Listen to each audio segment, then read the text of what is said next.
I know, or I would presume as a composer, it is imperative that you are constantly finding different modes of inspiration um, in order to sustain your work. Right. um, can you share with us a little bit about where you draw your inspiration from and how it affects your different works of composition? Sure, yeah. I draw a lot of my inspiration from the things I read. Mm-hmm. I also, again, I can't overstate the importance of the individuals I'm working with at any given time, Mm. like the people I'm writing a piece for, Yeah, and their insight and feedback as well. yeah. Because I also draw a lot of inspiration from individual players, Mm. like writing a piece for someone or for an ensemble. That's a big inspiration for me, Yeah. as well as forced deadlines. Yeah. All of Yeah. these things are good. Also, I like to travel, and I like to also change up my environment. Mm. So sometimes I'll work in my apartment for a couple of weeks, and then once I feel like it's gotten too comfortable, I'll Mm-hmm. like go to a coffee shop or something. Mm. And I like to always change things up a little bit. Yeah. Yeah. Yeah. So literature, as I mentioned, and travel and Mm-hmm. the people I'm working with. Yeah. Okay. Um, would you say that the people you're working with, is it just the life experiences that you have with them that you think you gain from that, or what specifically? Yeah, there's that. There's also just like hearing them play. Yeah. Like if I go to their concerts, if I Right. have a chance to go to their concerts or Right. watch their performances, Right. or just my, as I say, my interactions with them and Yeah. their feedback and their what they bring to the table Right. in terms of their experience and their personhood. Yeah. Well, and I mean, because I think regardless of whether you're a composer or even an instrumentalist, I think the field of music can be a lonely road to go down, right? Because for a lot of us, we're kind of forced to isolate ourselves, whether it be in a practice room or for you in your apartment or a coffee shop, wherever it may be. And so it forces us to be alone and kind of hash out our craft a little bit. But I think there is something very essential about the interpersonal connections that we can um, have and what we can gain from that, right? And yeah, I mean, I think even for me as a cellist, like some of my most integral moments of growth came just, you know, working with someone or rehearsing or, lessons, obviously, just all of that. And I'm sure that rings true for you as well. Yeah.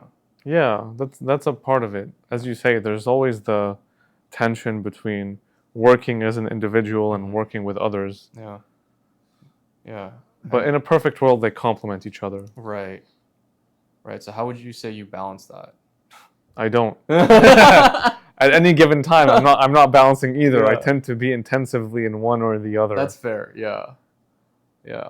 Well, so I mean, would you say like, do you like to go to, art museums, see paintings? Like, is that also something that you find inspiration from? Yeah, Hmm. absolutely. Yeah. And not only just that, but besides the fact that I love going to museums, I also love walking, Hmm. and that can be very inspiring. Yeah.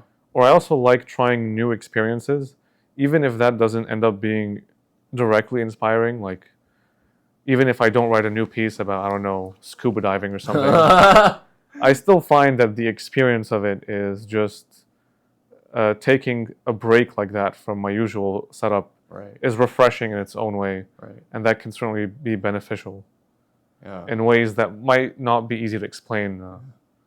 No, and no, I think that makes sense. And I mean, you live in New York, so you have plenty of opportunities to walk almost anywhere and everywhere, right? So, Right, right, yeah, and any given walk can be its own journey and experience. So, right. yeah. And one of the things I actually love to do is just to like walk like east to west Mm-hmm. throughout all of Manhattan, Mm-hmm. like see either side Yeah. within one walk. That's Okay. a pretty fun thing. How long does that usually take you? Um, if I want to go all the way east, I think it usually takes me about half an hour ish, and then if I would go all the way west, it'll, I think, add to that maybe 40 minutes ish. Okay. I tend to walk pretty quickly. I will also say that. That's fair. That's fair. It doesn't take as much time as one might think. Yeah. No, I know I mean not east to west, but I've done like a walk from like around 30th Street to like Lincoln Center. I mean that's not as far obviously, but it goes quicker than you think, obviously. It does, yeah. Yeah. Yeah. And so staying on this topic of inspiration, who are some of the composers that, whether it be modern or, people that have passed, obviously, that have inspired you in your work? Oh yeah, there's a long list of people, but I really love George Crumb. Really love Joseph Schwantner also. I also love Donald Erb. Okay. Yeah. Those are some of the people Stockhausen too. I know not everyone, people have mixed feelings about him, about his music. But yeah, I guess those are some. Okay. What are the qualities that you just find fascinating with those composers? Actually, a lot of it is their experience of time and their approach to time, and their rhythmic vocabulary too. Yeah. One of the things I think that draws them all together is they tend to have a very big duration variance. What I mean by that is like you have a lot of passages in their music that is just so slow that you lose count of things. Yeah. But also sections that are so fast that once again you can't count because of how fast the notes are. Yeah. And of course some stuff in the middle. Yeah. So I like it adds a lot of depth to a piece, I think. Right. It's something I tend to do in a lot of my pieces and something I tend to enjoy in a lot of pieces. Yeah. Especially I feel like I feel like in New York a lot of composers don't write very long notes. Or if they do, they tend to only write very long notes. I think something about living in New York and hearing all the movement makes people want to write very fast type music. Yeah. Or only very slow music. But I think having both in one piece is very exciting. Right. And I was thinking about this as I was preparing for this podcast, because I think as composers, you guys have the most difficult job out of all musicians. Because as an instrumentalist or just as a performer, you're mostly playing music that's already been performed hundreds, thousands, millions of times, right?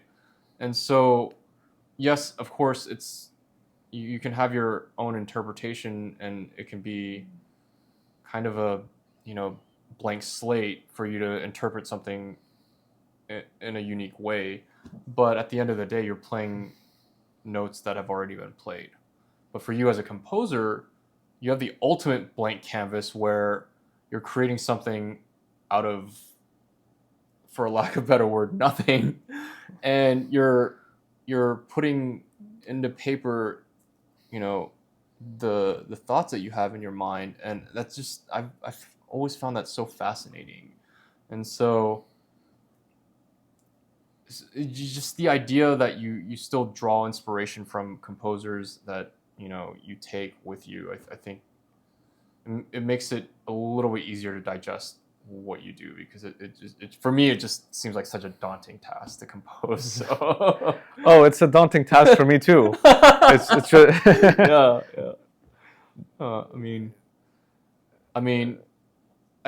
Can you talk a little bit about your day to day, like what? So if you have like, let's say, a piece that you have a deadline in 2 months where it needs to be fully written by then, like what does a typical day to day look like?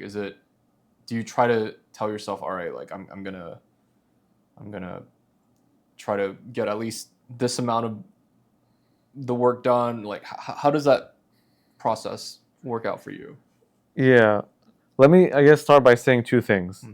Number one, if you give me 10 years to work on something, I'll work on it for 10 years. That's fair. But also, I will pull an all-nighter at least one night before. just to make sure it's all good, you That's know. fair. The other thing is, oh, and if it's an orchestra piece, I'm gonna have to pull at least 2 all-nighters. Oh wow. One to finish the piece and one to finish the parts. So it's just how it is. That's fair. That's fair. Until AI starts making parts for us. Yeah, that's coming soon, I'm sure. So. Hey, I'm praying for it every day. Yeah. Yeah.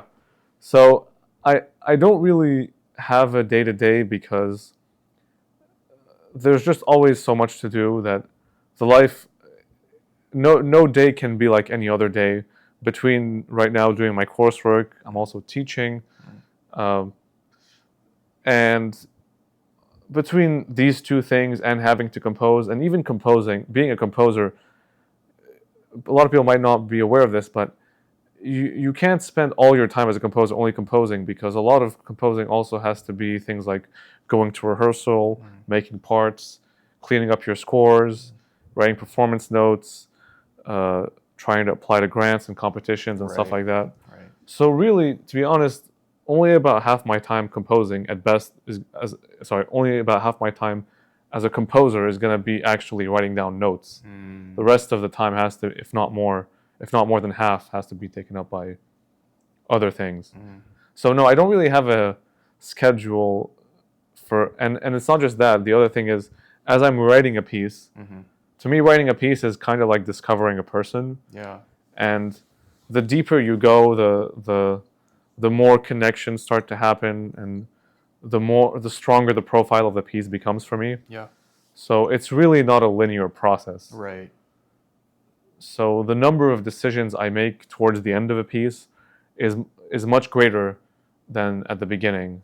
Interesting. The number of setting something in stone is going to be way more at the very end.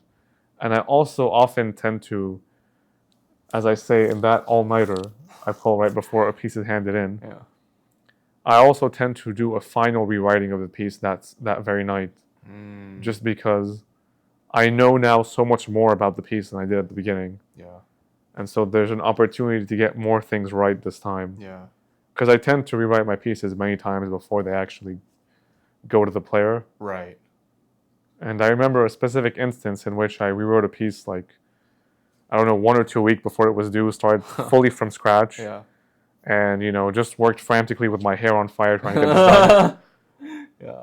But it turned out well. Yeah. And I think that was better than, continuing with a piece that I thought was not as good as I could have made it at the time. Yeah. Well, and speaking of, staying on the topic of revising, I'm sure there are pieces that you wrote years ago that, are out there for people to enjoy, but you still maybe have thoughts of like revising maybe, or like do you go back and do that with any of your works, or how does that work for you? Yeah, if I have an opportunity to get a piece reperformed and I have a strong feeling about how to, for lack of a better term, fix it, I will definitely take that opportunity. Sure. If the time is, if it's possible. Yeah. But I also tend to do a lot of revising as I'm writing. That is to say, like after I give a piece to a player, I'll often try to get it to them even before it's done, so that I can get some feedback. Right. After it's played once, I'll also often revise that for a second performance. So that's when most of the revisions tend to happen. Okay. Cool. Well, and you kind of harped on this earlier, but what are some of like the most intense deadlines that you've met? Whereas like you have like less than 2 weeks or something to write. So has that happened much, or? Let me. I don't often get. Actually, yes. Wait, I remember once. There was a thing at the Bowdoin Festival they did where they made you write a piece in 2 days. But honestly, that was fun because I entered it feeling inspired. I felt like I knew what I was gonna do, and then I was just waiting for them to give me the instrumentation. Well, it's not like anything would have worked with any instrumentation, but Sure. yeah. Was this like a competition for the composition students there, or? No, it was just like a fun thing they do where they pair composers and players. Oh, okay. It's actually a lot of fun. Yeah. Yeah. I found it fun. I of course did my all-nighters, but it was still fun. Yeah. Yeah. That's interesting.